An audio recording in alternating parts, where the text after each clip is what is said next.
Great day, parents and scholars. Today we have been working with subtracting a fraction from a whole number. Subtracting a fraction from a whole number. And so we have 1 whole and we have 3/4. And we want to convert or rename the whole number 1 as a fraction so we can subtract it.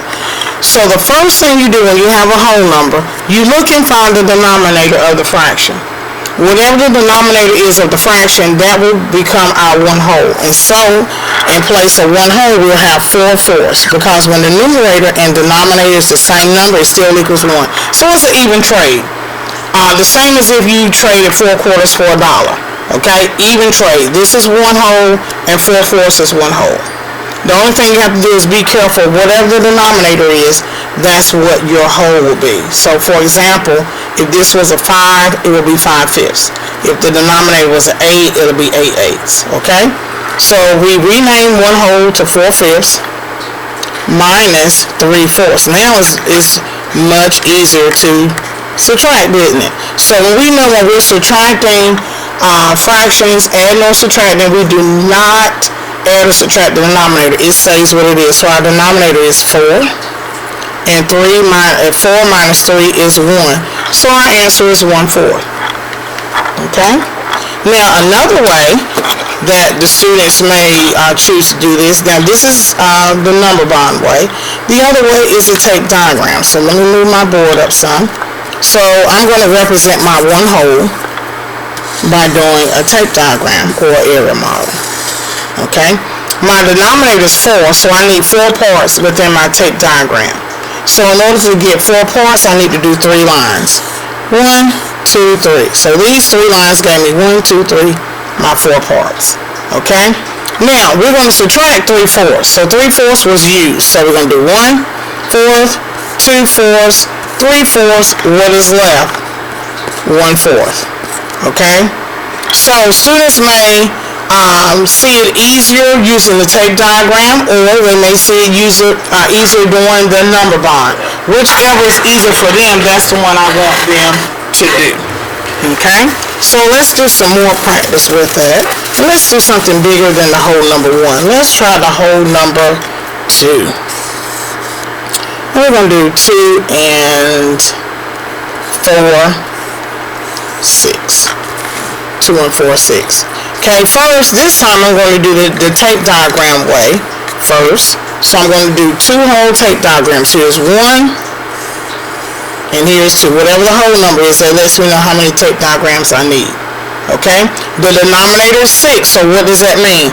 That means 6 parts should be in each box. So I'm going to do 5 lines to give me 6 parts. 1, 2, 3, 4, 5. And that gives me 6 parts. 1, 2, 3, 4, 5, and that gives me 6 parts. Now, I'm going to subtract minus 4, 6, because we know each one of these, the unit fraction is 1/6. Okay, that's understood. Each one of these are 1/6. And so, therefore, 6/6 is what? 1 whole. 6/6 here is 1 whole. Okay? So this is something they don't necessarily need to do. I'm fine with them just putting the unit fraction in the first box and not doing this all the way across. Okay? Because one, that'll take away time from them that they need on the test when they can clearly see when you do it in the first box of each one is worth that 1/6. Okay? So I'm going to mark out 4, 6. 1, 6, 2, 6, 3, 6, 4, 6. Now what do I have left? This whole one has not been touched, so I know I have 1 whole left. Now what's left over here? I have 1/6 plus 1/6, that gives me 2/6. So my answer is 1 and 2/6. Okay? Now my scholars that I have identified and they know who they are, I want them to simplify this 2/6. Okay? So now I want to do this the number bond way. Now this is tape diagram. Now we're going to do number bond. And remember, whatever is best for you, that's what I want you to do. There's no right or wrong way. It's your best way. It's the only way. Okay? So I'm going to do my number bond. We don't do circles like they do K3. We just, do the little arms here. So I'm going to take 1 whole away. So I'm going to have the whole number 1. And I want to have a fraction here. That way I can go ahead and subtract this for a 6. So my denominator is 6. So what my whole has to be what? 6, 6. Again, as I said earlier, if the denominator was 8, then it'll be 8, 8. If the denominator was 2, it'll be 2 halves. Okay? So it is 6, so that's why I have 6, 6. Notice nothing changed. I just renamed the whole number 2 to 1 and 6, 6. This 1 whole 6, 6 equals 1 whole 1 and 1 is 2. So nothing decreased. We just renamed it. Okay? So now I'm going to bring down my minus 4, 6 equals, okay? And what do I have? I have this 1 that I have not used. So I'm going to go ahead and put that. And what is 6, 6 minus 4, 6? Well, I put 4 in my head and count up to 6. 4, 5, 6. That gives me 2, 6. And then those columns that I have identified, I want you to go ahead and simplify. Okay?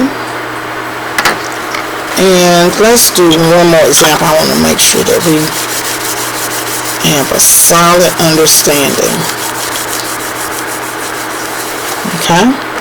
So now we have 3. And let's do minus 1 half. Okay? So I'm going to do the tape diagram. That's 1 tape. That's my 2nd tape. And my 3rd tape, because that's how many whole parts I have is 3. So I need to do 3 tape diagram models.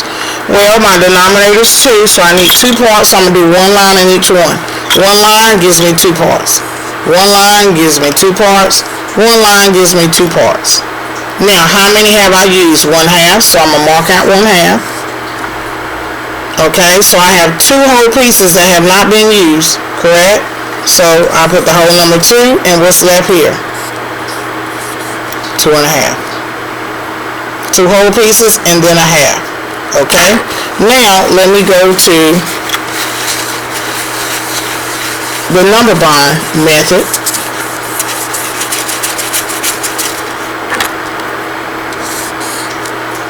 So I have take 1 away from that, that's 2.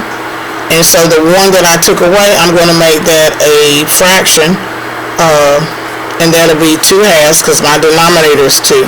So this is 1 plus 2, it still gives me 3. I just renamed it. Minus half equals, well, this 2 has not been used, so the whole number 2. 2 halves minus 1 half is 1 half. 2 and a half. Okay? Now I also put some comparing on there because I want to make sure we keep that in the forefront, comparing. So we have 6 eighths. Remember, there's 3 ways in which we can do that. Whichever way your student deems their best way, that's the way they should be doing all the time. Okay? But only with this one do I recommend, if they do the butterfly, they have to do another way. They have to do either the tape diagram model, or they have to find the common denominator. Okay? So here we're going to do, first let's do the tape diagram. We have 6 eighths and 4 twelfths. And I already know with the 12 and 8 as my denominators, I need to do a long tape diagram. Don't put a little short one up here and then your lines are so small you can't read it well. So 6 eighths, I know I need to do 7 parts, 7 partitions. So one, I'm trying to do them as even as possible. 2, there's 3 lines, 4 lines, 5 lines, 6 lines, 7 lines, and here is 12. 1, 2, 3, 4, 5, 6, 7, 8, 9, 10, 11. Okay? And then 6 eighths, so I know 2 needs to be left behind. And let's do this, it'll be easier to see. And then 4 twelfths. And clearly 6 twelfths is bigger than 4 twelfths, so that's one way that the students can do it. That's with the tape diagram and actually comparing them. Next we can do the butterfly. 6 times 12 is 72. 8 times 4 is 32. So it's clear that 72 is larger than 32. Sorry, let me pull it down. And then we also can do our finding the common denominator. By multiplying the two denominators together, I know 8 times 12 is 96. 8 times what gives us 96? Times 12. I do times 12 at the bottom. I must do times 12 at the top. 6 times 12, 72 over 96. 12 times what gives me 96? And that is 8. If I do times 8 to the top, 8 times 4 is 32. And I know 72 is bigger than 32. So those are the three ways in which we can compare. Okay? And for the last one, also converting a fraction greater than 1 to a mixed number. So I want to do 5 halves.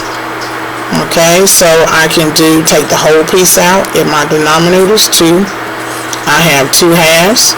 Plus, can I do another one? Yes, I can. 2 halves, that'll give me 4 halves. Plus, 1 more half will give me 5. Okay? So, I have 1 whole plus 1 whole. That gives me 2 whole pieces. And then that 1 half. So, that's one way to do it. Or another way we can do it is we can do our tape diagram. I'm going to do 4 partitions to give me 5 parts. 1, 2, 3, 4. That's a little too big of a space I left. And every 2 equals 1 whole. These 2 makes 1 whole, and then this is your half. So that's how you get your answer, 2 and 1/2. Okay? So this is your math practice for today.